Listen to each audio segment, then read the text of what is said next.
Hey, welcome back, everyone. Welcome on in. For those who do not know, my name is Guest, also known as It's Guest Gaming, and I'm here once again with the, we've been casting quite a few events recently together, Mr. Perry Manilow. How you doing, man? Ahoy, everyone. Perry Manilow here. Thank you, Guest. Yes, we've become somewhat of a duo lately. We've had our Brookland adventure, the King's Clash, and now here we are at SnapCon 2024. We have an exciting top four here, some great competitors that we are about to get into the matches for, Guest. Yeah, 100%. I mean, this whole weekend has been incredible watching all different types of gameplay, whether it was an Agatha-style tournament we had earlier today over on the Power On channel, watching the super high competitive aspect of what's going on here now on the sweat stream, we'll call it.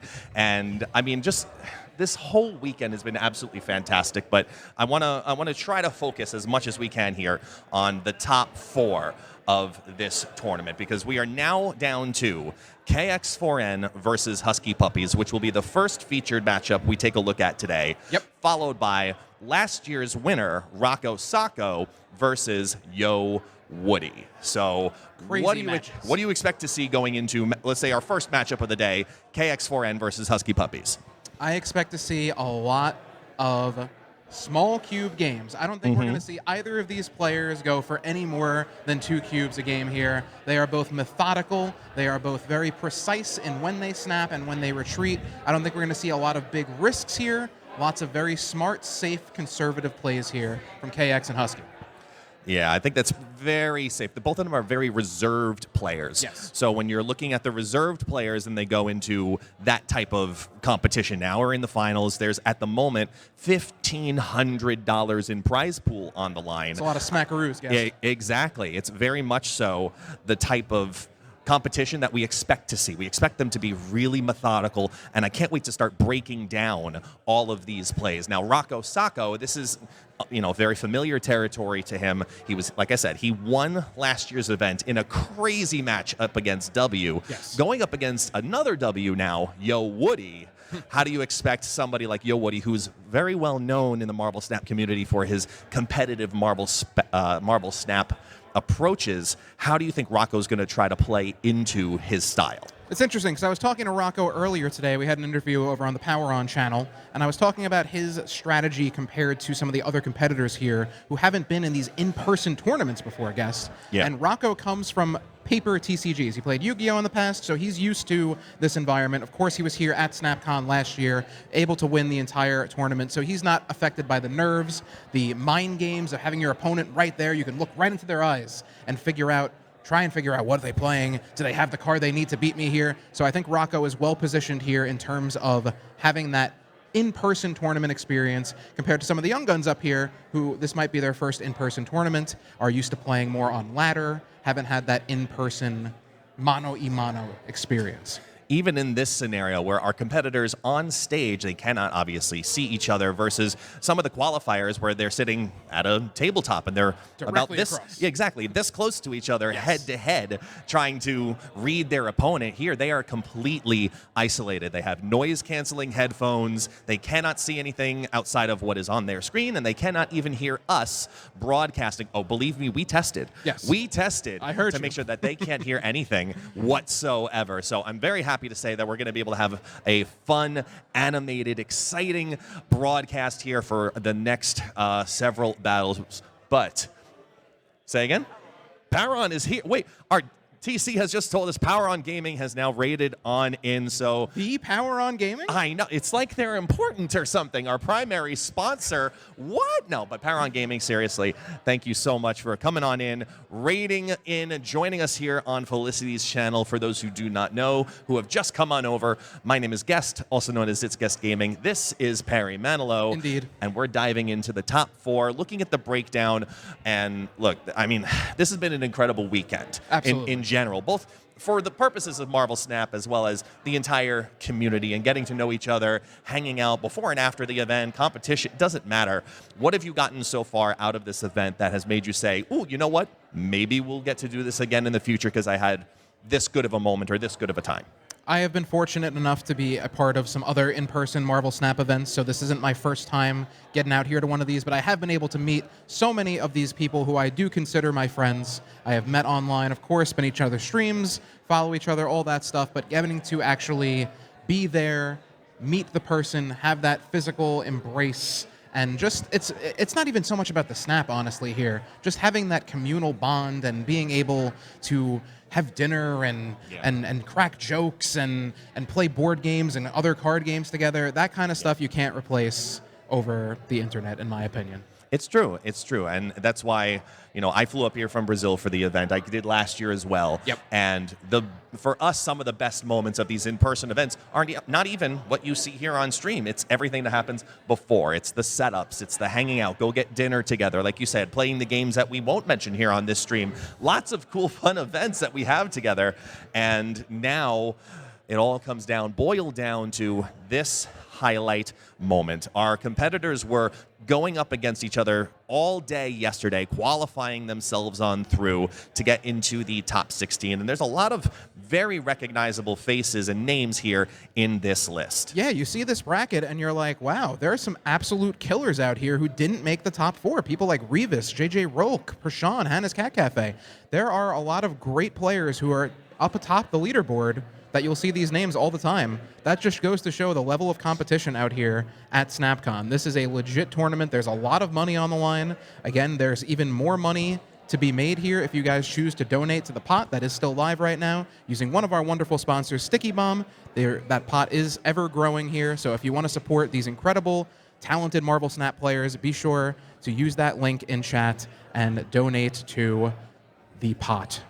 Yeah, I'm excited to see what each of our competitors brings to the table, because we asked everybody to build several decks, no overlaps, to get ready for today's battle, and then going into it, they must use one of these decks. So let's take a look at the 2 options that kx4n has built for today's battle. First up, as you were calling earlier, those small cards. You have a little bit of a move package kind of built in there with Nocturne, Jeff, and the benefit of Miles Morales and Juggernaut, who can be capitalized on for that very specific Miles reduction. But then there's these extra pieces on top of it, like Gwenpool and Captain Marvel. It's interesting watching the resurgence of Captain Marvel the last several weeks. Well, Captain Marvel in particular is quite interesting when you pair her with Gwenpool. You have the Gwenpool. Your opponent's not going to know what those cards being buffed are and how to account for that. You know there's a 4/5 Captain Marvel that could be on the board, but all of a sudden she could become a 4/7, a 4/9 even. And being able to account for that while you're laying your cards out on the board, that's something that Gwenpool adds to these decks that previously wasn't there. Then you look at the other deck here. You have the Clog package here. You have the Hood. You have Viper. You have Copycat. Annihilus. These cards are extremely powerful in limiting what your opponent's able to do. So it's going to be interesting to see what KX here can bring to the table, which deck he decides to go with. And to no one's surprise, he's also decided to bring in to our heavy competition, we see Clog. Yep. It is just a deck that is swarming Marvel Snap. Piece by piece, we've gotten changes to Viper, and then Cersei comes on out, and now we've got Kate Bishop this season's pass. That acid arrow. Yeah, that acid arrow, man. I mean, it is a blessing and a curse to have in your hand, because if you get it to work, it feels fantastic. But just like a goblin, that Clog happens at the wrong time because your opponent's getting ready for it. It could backfire. Yeah, it's going to hurt yourself, to say the least. But yes, this is a really solid, well-built junk deck that doesn't run debris. Yep, no debris here. You have the cards that have more focus on the negative power. Again, Acid Arrow, Hood, Sentry, of course, with the Void. So we do have a lot more options. And good Cersei targets as well. I really like the mind games that the Hood and the Void can have with the Annihilus lane. You can have your opponent trying to fill up that right side, expecting the Annihilus to send all that junk over, or you can have the Cersei to just boost it up on your side. Let's take a look at what Husky Puppies is bringing to today's competition. And we saw earlier on this stream Husky Puppies run his Silver Surfer deck, which is on the bottom of the screen. Yep. Also capitalizing on some very important cards, Red Guardian, Copycat, who has absolutely swarmed Marvel Snap as well. Love Come that by card. Storm, Cassandra Nova, even in her nerfed state, is still very, very strong. What do you think of this type of Surfer build? I like the Surfer build. I like the Cassandra Nova inclusion. Of course, we had some Arishims earlier in the tournament. Cassandra Nova just eats Arishim's lunch. So having that option, of course, it's not going to matter in this particular matchup, but it's good to have those decks that will get you far. Again, Gwenpool, you don't know exactly how much power is going to come down until that card does make its way onto the board. So I like that inclusion. And of course, the bounce kind of dump list here. Black Swan making that resurgence in the meta after being a dead card effectively for a while. When she debuted as a season pass, she wasn't too strong, but now you're starting to see Black Swan slowly creeping her way up there with all these powerful 1-drops now. A 1/5 rocket. You have the Spider Ham, which can give you such valuable intel and totally nuke a player's hand by getting rid of one of their key pieces. Lots of exciting cards here on Husky side. I'm really curious as to what the decks are going to be for this first round. Okay. Yeah. So one of the cool things here, as we're gonna, as they work through the final technical situation over on stream, let's get ready by analyzing one last piece about this level of competitive Marvel Snap, because we see a lot of these tournaments come online. You know, we've seen a lot of partners. I've held tournaments before as well. And as Marvel Snap begins to grow, I'm going to ask you your opinion, because you've been casting with me now for the last couple of events. Yep. What would you love to see come to competitive Marvel Snap? I would love to see some hype matches get underway, and I believe that is indeed what we're about to start here right now. One last look at our competitors. kx4n on the left, Husky Puppies on the right. We are just about ready to go here, folks. SnapCon 2024, top 4 kicking off in a matter of moments. Ladies and gentlemen, they have paired on up. I hope you're ready for today's top 4. They are here in Tampa. It is kx4n versus Husky Puppies. Let's see which they brought to the party. And you can see that he went with the Silver Surfer deck from Husky Puppies. He decided to keep it consistent, and kx4n has gone down the path of junk. Junking it up, clogging up the opponent's lanes. We do have the Killmonger here on Husky's side, so that is going to be very helpful in this matchup, getting rid of the hood, getting rid of the demon that will come as a result of the hood as well. Killmonger, such a strong card in this very 1-drop heavy meta right now, guest. It's a blessing and a curse simultaneously in the current setup, because you're not necessarily looking to throw over the hood or the ninja. I mean, you're assuming that they're going to be thrown over. So do you get rid of them with the Killmonger? Do you hold on to turn 6? How do you set that up if you're Husky Puppies?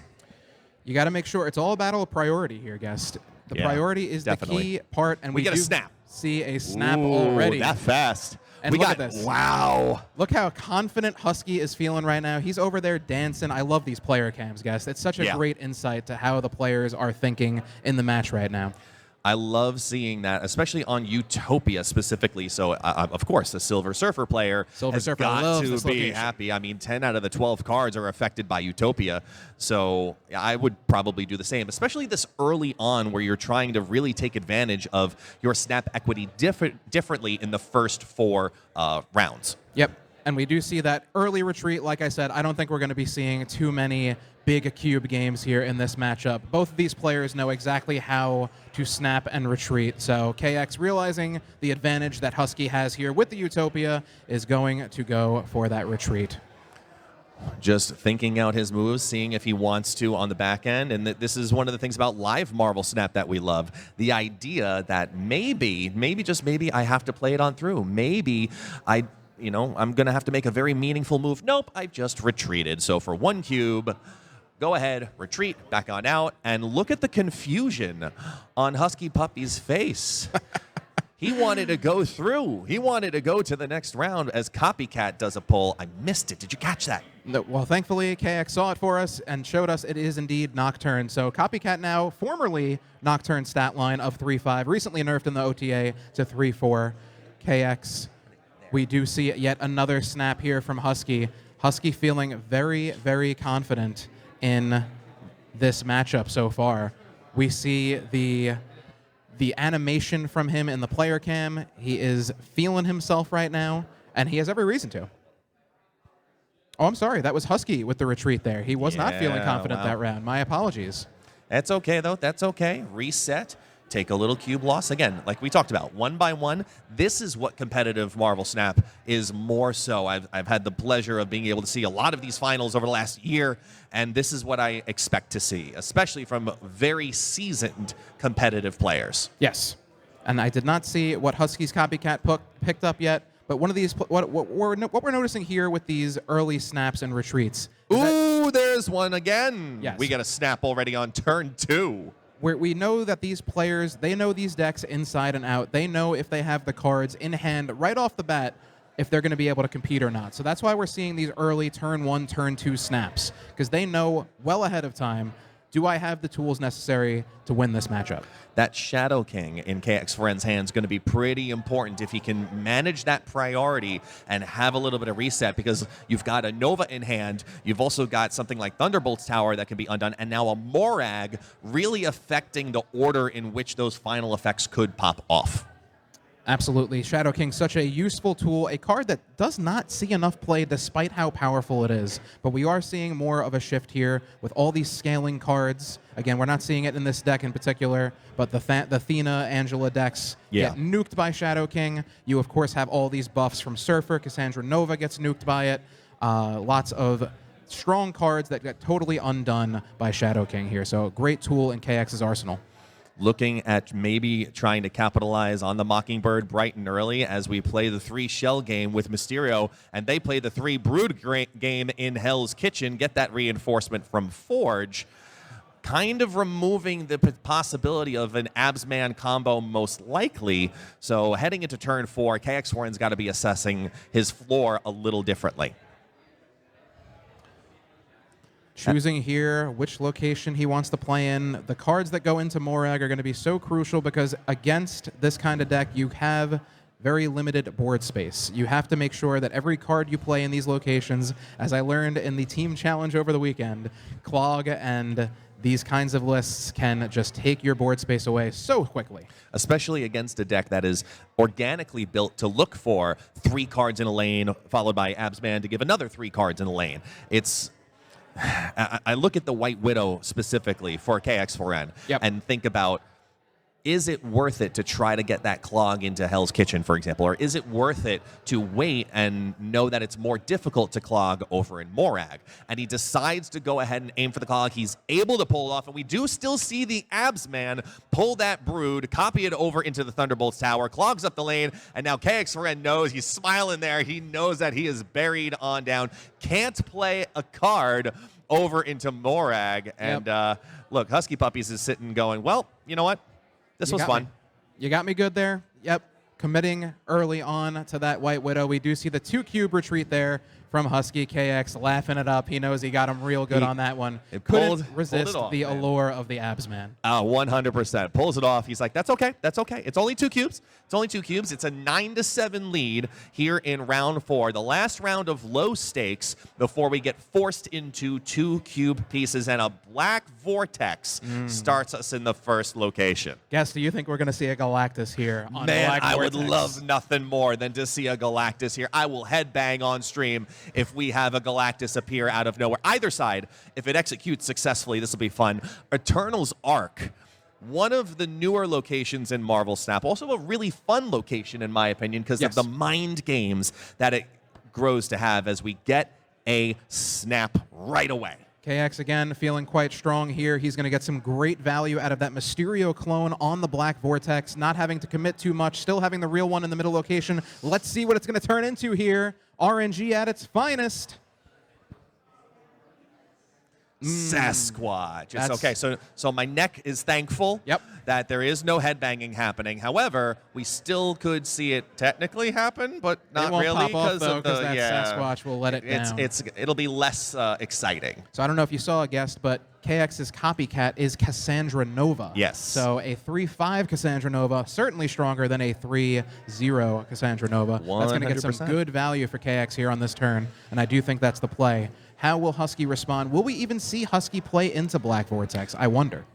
Yeah, I'm surprised he was looking at it, knowing that the real Mysterio's in the center lane. I was a little surprised he was even contemplating the center, because you've got 4 power to reveal, and you've got the head start with the Copycat. He's trying to secure that Black Vortex in case that there's an Infinite potentially that could get converted over. And Hope Summers goes down into Muir Island next. 21-point lead in Black Vortex. Do we finally see Husky Puppies take a risk and drop something in there this turn?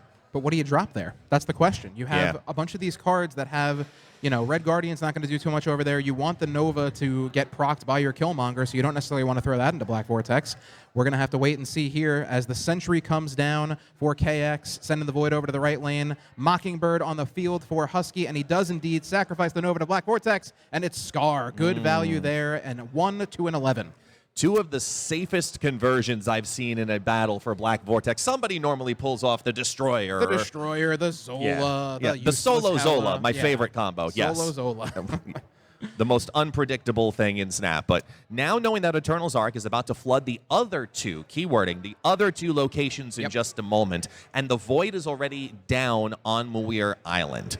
Do you clog Muir Island and then try to fight later for Eternal's Arc, or how would you play that kind of play? This is a tough for both players. This is a tough decision to decide where to make your committal move, knowing that you're about to have a double flooded. And these are the big mind games too for Husky, because now do you fully commit to the right lane, expecting that Void to come over, trying to block it and keep it from affecting your side negatively, or do you expect that, you know, the Cersei's going to turn this into a big 5-drop. Maybe I don't have much of a shot at this lane. Maybe we try and get over into that left lane if possible. Don't quite know how he's going to do it with the cards in his hand here, so I would imagine that Husky is going to fill that right side and try and take that over as we see the Cersei reveal. What are we going to get here? More RNG. It's Shaw and a Hobgoblin. Hobgoblin's blocked. Oh, such a shame. From there. one negative to the other, that flooded location doesn't feel good right now. That is brutal. Even with a lead, though. Even with a lead. Yes, KX, of course, could get rid of that with his Annihilus, but will that be enough power on the right, even if he does delete that Hobgoblin? I don't think so.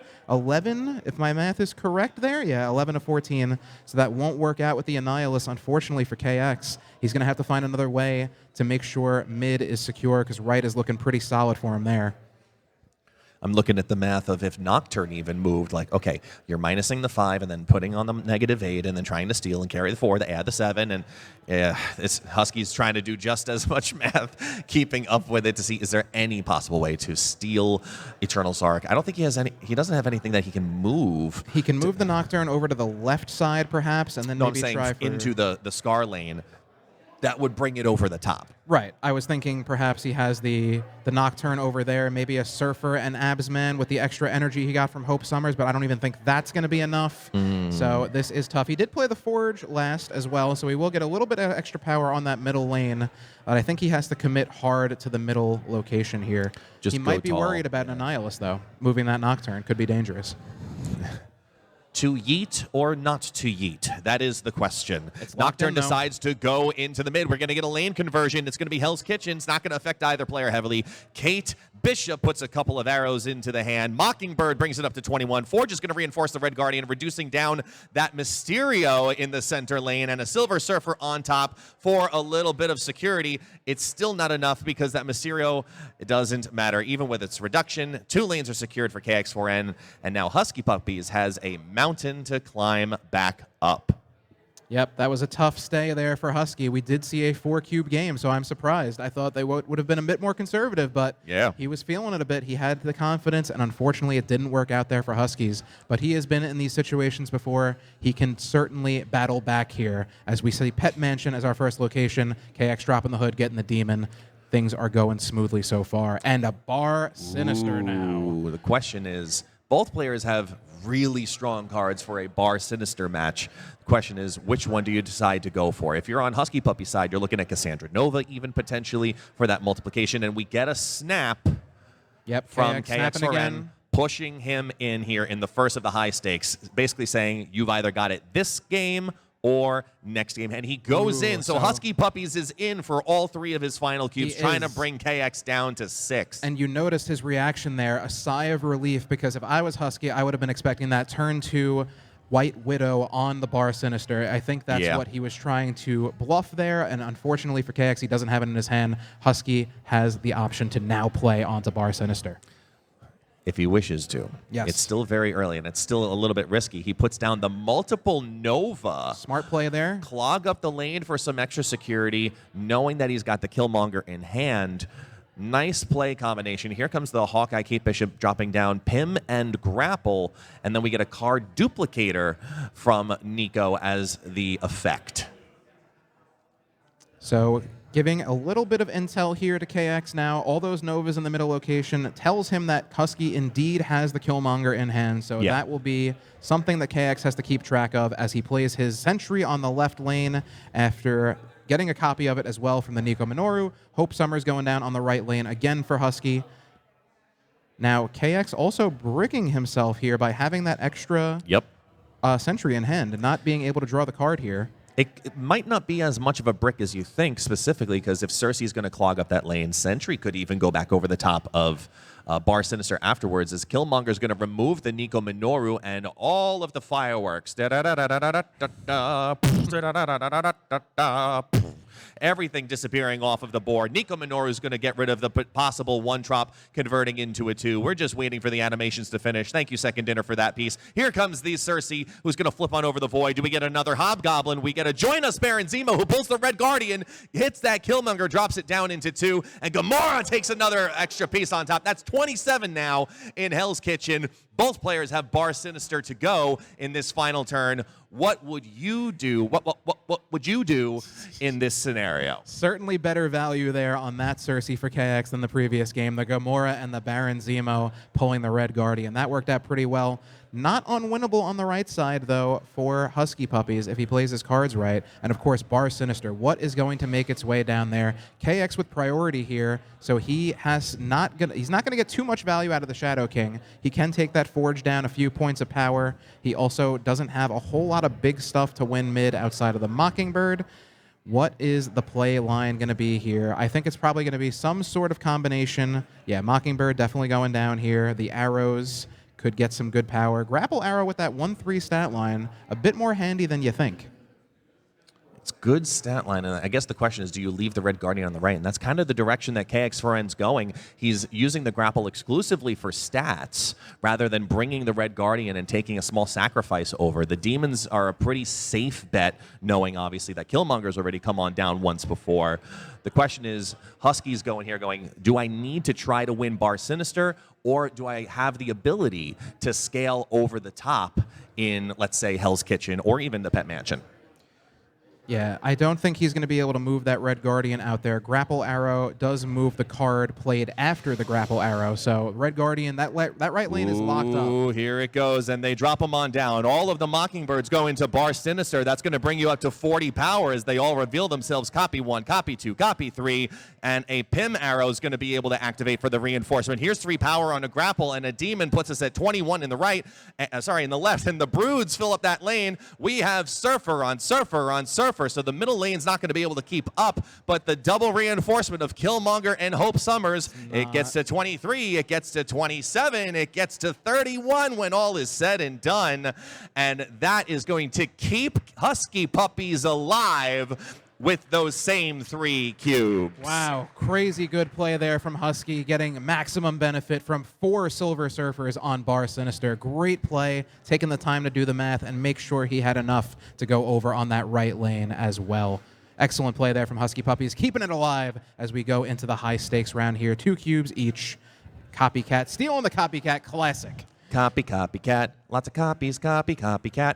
Now, when that happens, I wish that there was an infinite loop. I'm not going to lie. Just freeze the game, shut it on down. You don't think there's enough stuff that freezes this game and causes errors, Guess? You want to add more to the plate?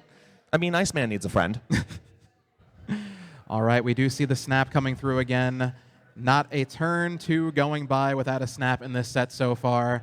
And we are seeing a retreat here from KX, giving up 2 cubes. He knows he has the advantage, doesn't like the hand, so good snap there from Husky. Good snap, but this is a 101 competitive snap moment right here. kx4n and look at exactly what he did. This is a perfect move.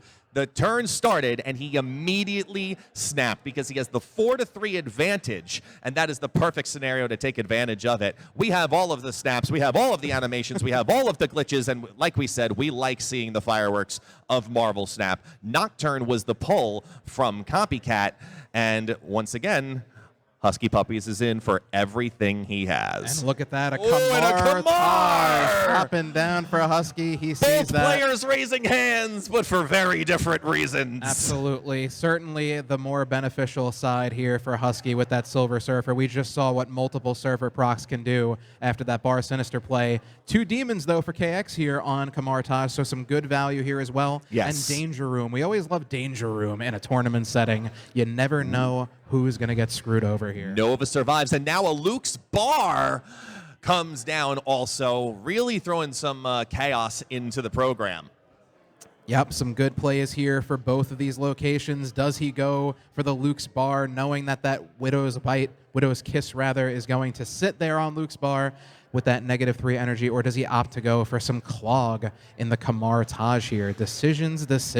I think the biggest decision maker here is going to be that Copycat. That Copycat sitting on Nocturne, being able to move either direction to not only just move, but also disable either the Danger Room, Luke Cage, or Kamar Taj, as we get a double Cassandra Nova proc off. 2 Widow's Kisses drop into Kamar Taj now, too, and really putting the squeeze on how many times we could see something like a Surfer, Absorbing Man, etc. proc off. Yep, smart play there from KX. He wants to limit the amount of those on-reveals that could happen for Husky Puppies. Of course, we already saw the Cassandra Nova benefit, now giving -2 to the remaining cards in KX's deck, which could wind up being a benefit for him if he gets that Annihilus, being able to send over some extra negative cards to clog things up, Guest. I love the contemplations that are happening here, looking at, do we need to look at turn 5 as a potential deactivator? Do we need to threaten it?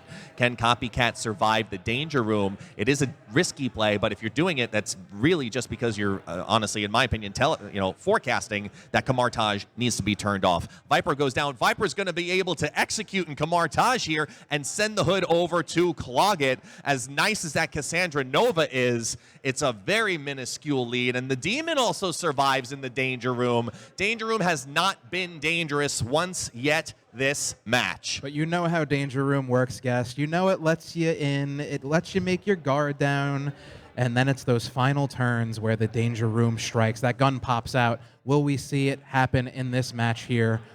KX looking very strong in that middle lane, knowing that Husky's not going to be able to get too much more power there. Of course, he can surf to bring the Cassandra Nova up a little bit, but it's a very strong location here for KX as we see the Copycat and the Mysterio. Luke's Bar is going to be the interesting one here. If that Copycat survives, that is a pretty easy win on Luke's Bar for KX. The Mysterio clone's coming down. Let's see what survives on the left here. We're going to take the Forge into the Danger Room, proc off the Hope Summers. Here comes the Destruction from Killmonger, which frees up the space in Kamar Taj. Nova explodes all over the place. Does Killmonger also survive? It does. Wow, again, Mysterio again.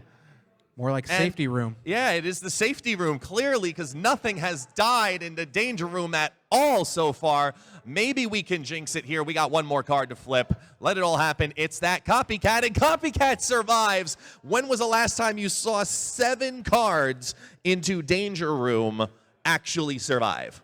I don't think I've ever seen that in any of my games, Guest. It's 100% rate for me. But we do have a good play here coming from KX. But now that Kamar Taj being opened from the Killmonger for Husky, that's huge. Getting those 2 Surfer procs. He's got 3 drops on the board already. So that is going to be a massive boost of power playing that on the Kamar Taj. What else are we going to see here from Husky? I think the key play in this also is priority. The fact that Husky Puppies has priority is a huge advantage for kx4n because he's able to use that Copycat how he wants if he wanted to go, let's say, into Luke's Bar and secure that location knowing that it would bounce back from Husky.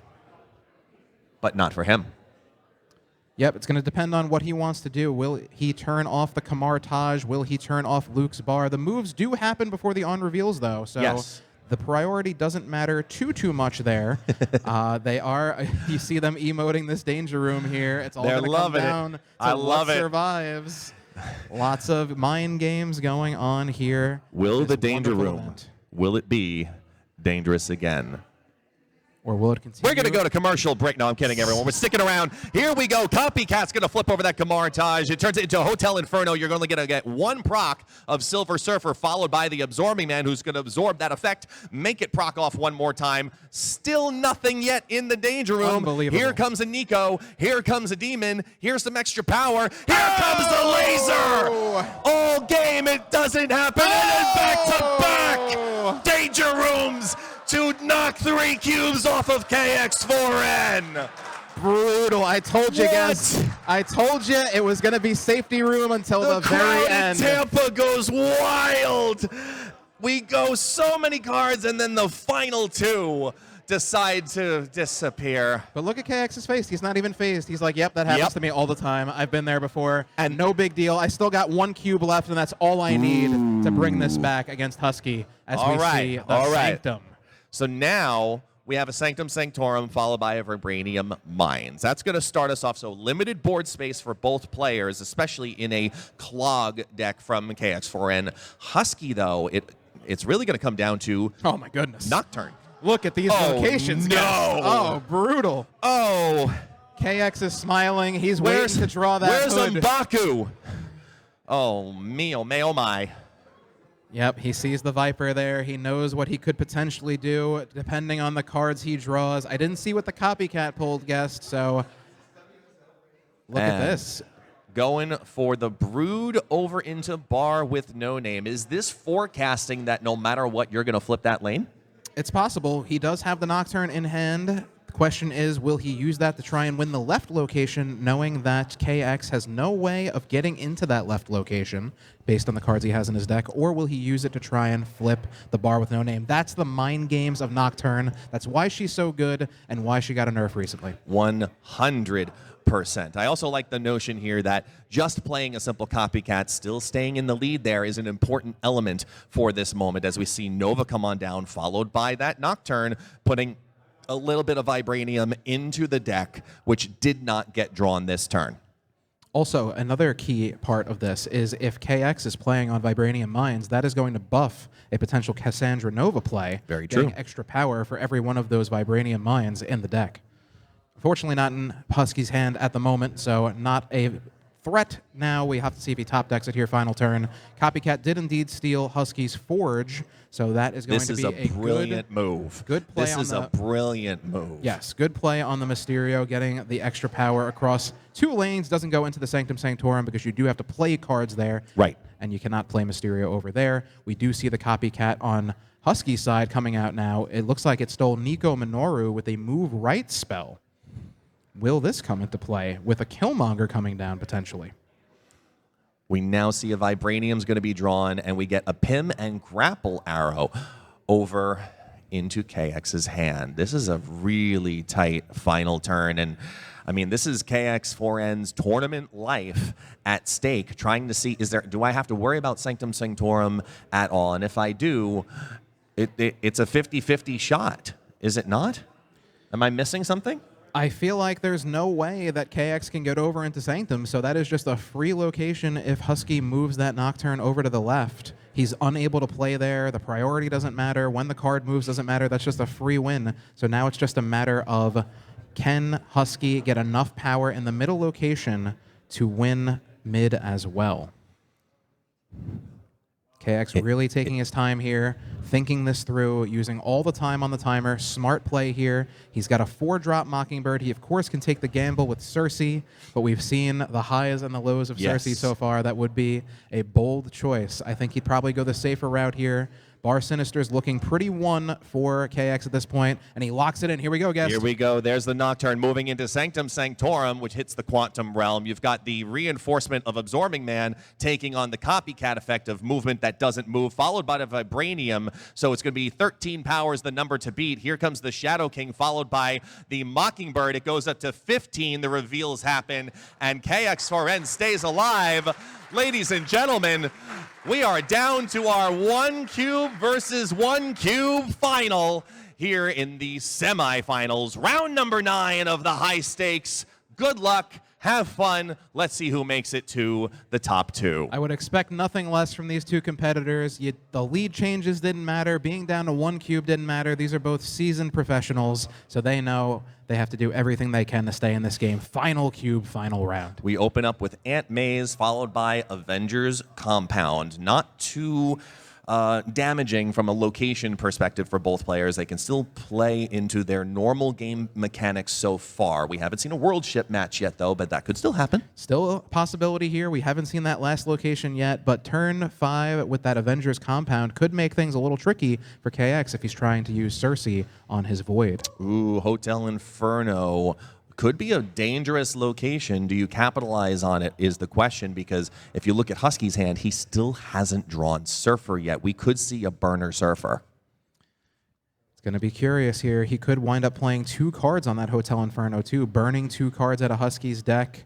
The Cassandra Nova would also take a bit of a hit here for Husky if he chooses to play on the Hotel Inferno. Less cards to draw from that extra power, stealing that extra power. The Aunt May's could be interesting too, depending on what goes there.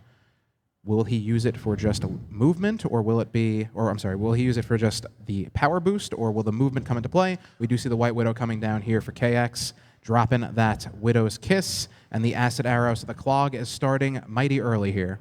I'm shocked to see neither player capitalize on Hotel Inferno as they drop a Brood on over, which reinforces and helps to undo a little bit of the damage from the Acid Arrow in Avengers Compound. Now, we get a Cersei drawn and a Copycat drawn over on Husky Puppy's side. Yes, not able to see what Copycat got for Husky until it's revealed. We'll have to wait and see on that one. Again, no Hotel Inferno. It's an interesting decision because there is a benefit of potentially getting rid of a key piece of your opponent's card, but you are also thinning their deck, so you could be increasing the chance that he draws the Surfer as well. So I understand the decision to not play there, but both players immediately taking advantage of that Aunt May's before that location gets clogged up as well. Even with Avengers Compound about to lock exclusively having turn 5 for the Avengers Compound be the play to be, he's still looking at maybe even putting, well, almost a clog by turn 5 by looking at that Mysterio followed by Cersei. That was the play line, because with Mysterio going on down, it's going to destroy the first card on the left of Aunt May's. So here we go at Nico Minoru, destroys the first Mysterio clone, gets 2 card draws out of the deal, and now they have the flexibility of the different either Cersei or Annihilus options. Then we're going to have the last Mysterio flip, and it's Absorbing Man who's going to take on that Brood, clean up a bit in the Hotel Inferno, and with 4 spaces to go, Husky Puppies has a lot of options in front of them. Husky Puppies got to be a bit concerned here about an additional clog from Viper. That board space, so very important. Of course, the Cersei could be the play here from KX as well. We've seen the Cersei highs, the Cersei lows, so lots of options here. We know the Annihilus isn't going to come down yet, nothing to send over. So I think it's looking like a Cersei play here from kx4n. What will Husky do? Will he be able to fill up that location to try and compete? Still no Surfer yet, though, so those Broodlings, they're out there, they're strong, but they haven't reached their full potential yet. Ooh, here comes the Gwenpool, reinforcing the hand just a tad, followed by a Nova to clock up the location. Here comes the Cersei flips. We get a White Widow into a Strong Guy, a Nico into a Beast to bring it all back into the hand. Oh, no. Moon Knight's going to discard even more. Oh, boy. That could have gone a lot worse for a Cersei flip. Let's be careful. We can all breathe now, whether you're at home or you're here in Tampa. Everybody take a big sigh of relief. We get to see one heck of a final turn.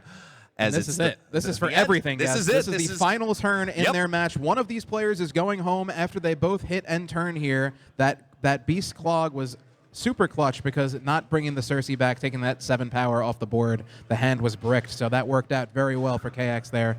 I didn't see what the Moon Knight discarded for Husky. I don't think it was anything too important. I wasn't sure if I saw the Surfer get drawn or not either. Oh, man, this is a scary moment. So we have a Shadow King here for KX, which he could use to reduce those Broodlings on the right. If he does does decide to compete on the right, you have to assume that the Killmonger is coming down if you're KX, so we will see that Nova buff across the board, as well as the elimination of the Acid Arrow. So mid very much still in play here for Husky Puppies, depending on whether or not KX chooses to commit more power to it. I think you got to try and go on that right. Yep, exactly. As KX seems to be doing here, the Shadow King to reduce those Broodlings, the Mockingbird to help take him over the top potentially. How much is he willing to commit mid, though? That is the question. Maybe looking at trying to steal the left-hand side like you were talking about, even if the Widow's Kiss is undone by clogging the lane and goes down to a 0 power. KX puts out the fist bump, and here we go. It's Copycat first dropping on in, followed by Killmonger over in Hotel Inferno, undoes the center location. Here comes Nova Power all over the place, undoing the Acid Arrow damage that brings it up to 13 in the center. The Pim Arrow puts on its ongoing, and here comes Shadow King to undo, followed by Mockingbird. There it is. What a combination from kx4n to steal that final cube away from Husky Puppies. Well done, both of these competitors. Close friends. They've been having a wonderful time all weekend, and unfortunately, one of them had to lose. You see the sportsmanship there as they embrace on stage. Give a round of applause for our competitors, folks. Absolutely fantastic. Absolutely amazing battle to watch. Husky Puppies versus kx4n, who will be moving forward to the finals. And we're going to bring kx4n over down here where Perry is going to get the conversation started and dive a little deeper into what you just saw. So kx4n, come on down. You're going to switch with me, good sir. I'm going to have you talk to Perry. Yep, get in here, champ to be. Again, incredible match. So hype. How are you feeling? Flip that mic on. There you go. It was great. Actually, one of the best games I've ever played. Wow, look at that. Best Conquest sets I've ever played, I think. That was back and forth. You were on the ropes for a minute, but you had that last cube on deck. You remained calm after the crazy RNG plays at the end there from Husky. What was it like going into that final turn? Did you expect to win that left lane with the Shadow King and the Mockingbird?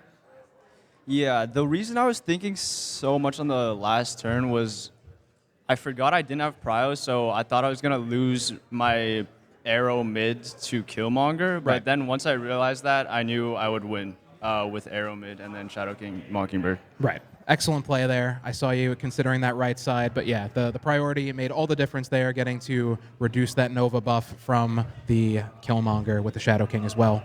So now you sit here in the finals. You are awaiting the matchup between Rocco Sacco and Woody. Familiar with both these players, last year's SnapCon winner, and Woody, of course, one of the best players on ladder. You've played against him all the time.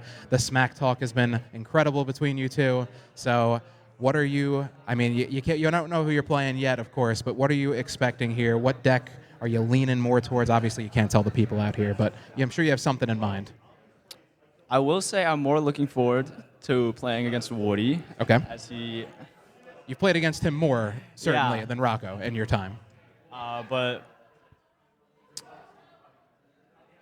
he's if Woody does make it to the final, I'm trying to recall what he's playing: the Ajax, Goblins, and Surfer. Right.